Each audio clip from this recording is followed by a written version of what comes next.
و جوار میں ایک بستی ہے طائف، کہ وہاں کے لوگوں کو جا کے تبلیغ کرنی چاہیے۔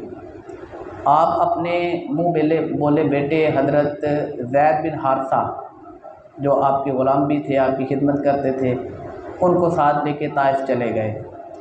طائف یہ مکہ ہی کا ایک شہر تھا، اور مکہ ہی کے جو رئیس اور سردار لوگ تھے ان کی وہاں پہ زمینیں تھیں، باغات تھے۔ یہ مکہ کا سرسبز علاقہ تھا۔ وہاں پہ قبیلہ بنو ثقیف آباد تھا، اور اس شہر کے 3 بھائی تھے، مسعود، حبیب اور عبد۔ یہ تینوں اس شہر کے اوپر حکمرانی کرتے تھے، طائف شہر کے سردار تھے۔ نبی صلی اللہ علیہ وسلم نے سب سے پہلے انہیں اللہ کی طرف بلایا، دعوت دی۔ انہوں نے بڑے برے اور سخت الفاظ کے اندر آپ کا مذاق اڑایا، یہاں تک کہا کہ تم عجیب آدمی ہو، تمہیں اللہ کو نبی بنانے کے لیے پورے مکہ کے اندر تم ہی نظر آئے تھے۔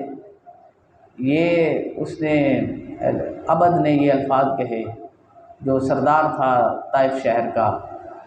بہرحال نبی صلی اللہ علیہ وسلم ان سے مایوس ہوئے اور انہیں کہا کہ اگر تم میری بات پہ یقین نہیں کرتے تو میں یہاں کے رہنے والے دوسرے لوگوں کو یہ تبلیغ کرنا چاہتا ہوں، آپ میرے راستے میں رکاوٹ نہ بنیں۔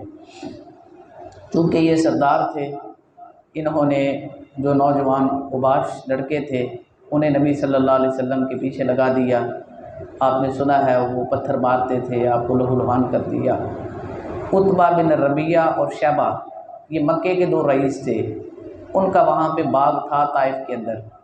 آپ اس باغ کے اندر چلے گئے زخمی حالت میں، تو یہ بنیادی طور پہ رحم دل تھے دونوں۔ انہوں نے ایک پلیٹ کے اندر کچھ انگور ڈال کے نبی صلی اللہ علیہ وسلم کے لیے بھیجے اپنے غلام اداس کے ہاتھ۔ اداس یہ جب انگور لے کے گیا تو نبی صلی اللہ علیہ وسلم نے بسم اللہ پڑھ کے ان کو کھانا شروع کیا۔ تو اس نے جو اداس نوکر تھا، اس باغ کا غلام تھا، اس نے بڑا تعجب کیا کہ ہمارے ہاں تو ایسے الفاظ نہیں کہے جاتے۔ تو آپ نے اس سے پوچھا کہ تم کون ہو، کہاں سے آئے ہو؟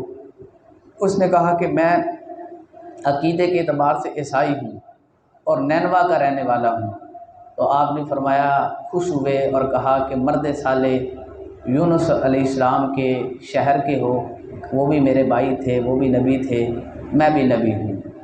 تو اب یہ جو اداس تھا، اس نے نبی صلی اللہ علیہ وسلم کی پیشانی کا بوسہ لیا، آپ کے ہاتھوں کو بوسہ دیا، اور جب واپس گیا تو عتبہ اور شیبہ جو اس باغ کے مالک تھے، انہوں نے اس کو ملامت کی کہ تم نے یہ پروٹوکول کیوں دیا ہے؟ تو اس نے کہا کہ میں تو اب جان گیا ہوں کہ جو بات اس نے مجھ سے کی ہے، جو حوالہ مجھے اس نے دیا ہے، وہ ایک نبی کے علاوہ کوئی اور نہیں دے سکتا۔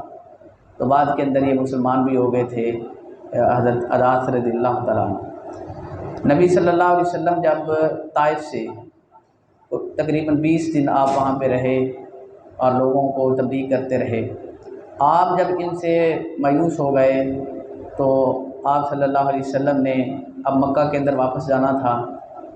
تو مکہ کے اندر واپس جانے کے لیے بھی آپ کو کسی قبیلے کی حمایت چاہیے تھی کہ وہ آپ کو پناہ دیتے، امن دیتے، تو پھر آپ جاتے۔ 3 قبیلے تھے، قبیلہ شریک بن اخنس اور سہیل بن عمر اور موتم بن عدی۔ ان تینوں کی طرف نبی صلی اللہ علیہ وسلم نے پیغام بھیجا کہ میں مکہ واپس آنا چاہتا ہوں، مجھے آپ امان دیں، پناہ دیں۔ تو جو موتم بن عدی تھے، انہوں نے آپ صلی اللہ علیہ وسلم کو پناہ دی۔ اس طرح آپ صلی اللہ علیہ وسلم دوبارہ طائف سے مکہ کے اندر چلے گئے۔ طائف کے اندر آپ کے جو حالات گزرے، اس کے لیے بخاری کے اندر وہ بڑی معروف حدیث ہے حضرت عائشہ رضی اللہ تعالیٰ عنہ سے۔ وہ بیان کرتی ہیں کہ میں نے نبی صلی اللہ علیہ وسلم سے پوچھا کہ حضور، احد کا دن جس دن آپ کے دندان تک شہید کر دیے گئے، وہ بڑا سخت دن تھا، کیا اس سے زیادہ سخت دن کا بھی سامنا کبھی آپ کو کرنا پڑا؟ تو آپ نے فرمایا، عائشہ کیا بتاؤں، قریش نے میرے ساتھ کیا کیا سلوک کیے، یہ میرا دل ہی جانتا ہے۔ وہ طائف کا دن کہ جب میرے جوتوں تک خون بہہ رہا تھا، وہ اس سے بھی کہیں زیادہ سخت تھا۔ اور جب اللہ رب العزت نے ایک فرشتے کو بھیجا اور کہا کہ یہ پہاڑوں کا فرشتہ ہے، اگر آپ حکم کریں تو اس نافرمان قوم کو دو پہاڑوں کے درمیان پیس دیا جائے، لیکن نبی صلی اللہ علیہ وسلم نے ان کے لیے ہدایت کی دعا کی اور نرمی اور رحم دلی کا مظاہرہ کیا۔ طائف سے واپسی کے بعد حج کا موسم شروع ہو چکا تھا، تو مختلف علاقوں سے لوگ حج کے لیے آتے تھے۔ مدینہ کے اندر دو قبیلے تھے، اوس اور خزرج، اور یہودی جو تھے یہ پراپیگنڈا کر کے ان دو قبیلوں کو آپس میں لڑاتے رہتے تھے۔ ہر سال 6 مہینے کے بعد ان کی لڑائی ہو جاتی تھی۔ اب لڑ کے ان کی طبیعت بھی اکتا گئی تھی، یہ بھی اسی انتظار میں تھے کہ ہماری صلح کا کوئی راستہ نکل آئے۔